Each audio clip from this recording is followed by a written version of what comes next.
hello guys की खबर मैं ভালে আপোনাৰ ভালে বুলি আশা কৰিলো আৰু গাইস যে ফাৰ্স্ট টাইম সোৱালিৰ খেল মানে ফুটবল খেল চাব আহিলো আৰু আপোনাক অকমান দেখালো মই মোবাইল আনি যেতে বেলেগ মোবাইলে কৰিলো তিন নম্বৰ দুটা আছে ন মোবাইল আনিবলৈ আলসি লাগি যায় মানে লৈ থাকিবলৈ এই কাৰণে এটো দি অকমান জাস্ট একোন হ'ব না মানে অকল ডাইৰেক্ট খেলটো দেখালো আপোনাক আৰু এটা লামডিং আৰু কান্দৰা জানে কি কৈছিল তাৰ হয় আৰু আপুনি খেলখনকে চাই থাকক গাইস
তো গাইস মানে ইমান ভিডিওটো দীঘল নকৰো আৰু আপোনালোকে চাই কেনেকৈ পাইছে ভিডিওটো কমেন্ট কৰিব সোৱালি হয় গাইস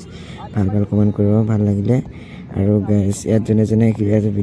ভিডিওটো যদি চাই আছে শেয়াৰ কৰি দিব প্লিজ আৰু গাইস ইয়াতে লামডিং এমবি হয় ডাঙৰলে ভাল লাগিলে হয় আৰু আমাৰো আছে গাইস ইয়াৰ পিছতে আমাৰ হ'ব আমি শেষ কৰি ল'ব লাগিব এতিয়া আৰু কি কৈছিল মানে গাইস আমি জিকিলে হয় আৰু মানে ইয়াৰ পিছত আমাৰো লামডিং এমবি লগত পৰিব যিকোনো পৰতে হ'ল মানে জিকিলে হয় আৰু যিহেতু আৰু গাইস এই ছোৱালীজনী মানে বল মাৰি আছে পুৰা বঢ়িয়া মই গাইস আৰু